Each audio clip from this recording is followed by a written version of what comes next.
where we intend to go. This is Chris Turner last night at Memorial Park Library giving a presentation on his latest book. Chris, of course, a Calgary guy, an author, a journalist, joining us this morning. Today his book goes on sale for the first time, right? That's correct, this morning. Talking about the oil sands, the Alberta oil sands, a lightning rod for discussion. I always people ask me about it. I'm like, just bring it up at a party and see what happens. You have people who are pro, you have people who are con. And Chris kind of dives into the whole issue. And the book's called The Patch, The People, Pipelines, and Politics of the Oil Sands. And is it because it's such a lightning rod issue that you decided to do this? Is that why? Yeah, pretty much exactly as you're describing. Here's a enormous industrial project, big part of the Canadian economy. And people have extraordinarily strong opinions about it, for the most part. And yet, actually, I mean, even in Alberta, don't have a lot of direct experience with it. If you haven't had an occasion to go to Fort McMurray for work, you don't really know what it looks like on the ground.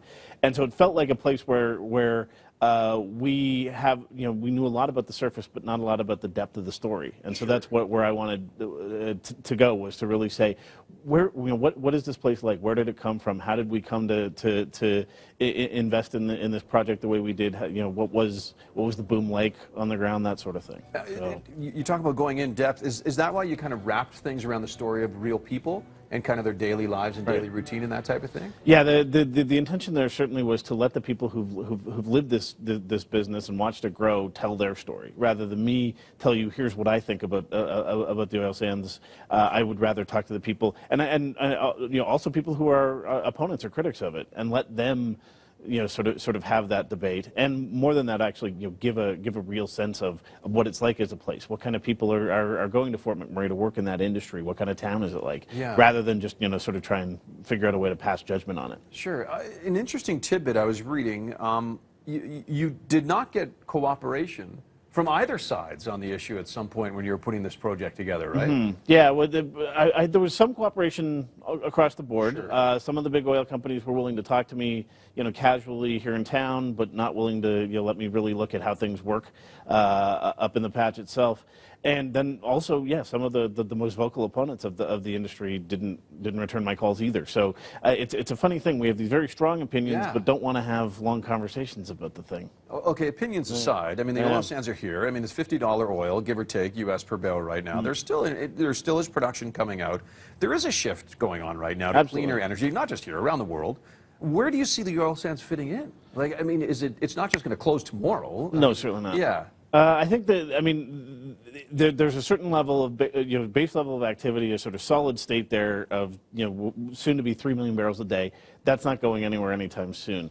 I think the real challenge for the industry now is to make the case. The world is going to need quite a lot of oil for a long time to come. Even some of these scenarios where we get really serious about climate change, keep warming below 2 degrees Celsius, you go 40 years out and we're still talking about a world where there's more than 70 million barrels of oil a day.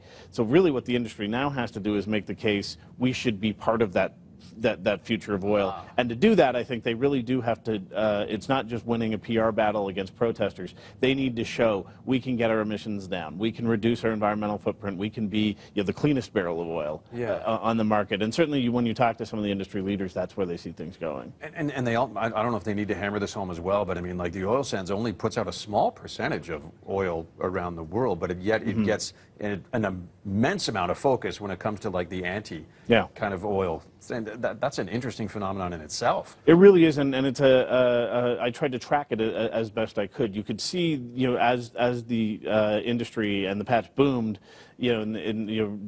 starting after the turn of the millennium, that chorus of opposition began to rise. But really, the way it moved from American climate change protest to specifically targeting the Keystone XL pipeline to now just sort of a widespread sense of anything connected to the oil sands is the worst thing on earth. That process is the sort of parallel narrative that I tell in the book alongside the growth of the industry itself. And certainly there were spots along the way where I think a more reasonable conversation could have been had, but on both sides, there was just too much sort of entrenchment and too much defense. Yeah. All right. Well, thanks, Chris, for diving into this. It's called The Patch: The People, the Pipelines, and Politics of the Oil Sands. On sale today. Just today's the first day that it's on sale. Chris, a Calgary journalist and a Calgary author, thank you so much for coming in. My pleasure. And thank you for sharing this. Interesting tidbits here about a resource that's definitely a big, very significant part of our province.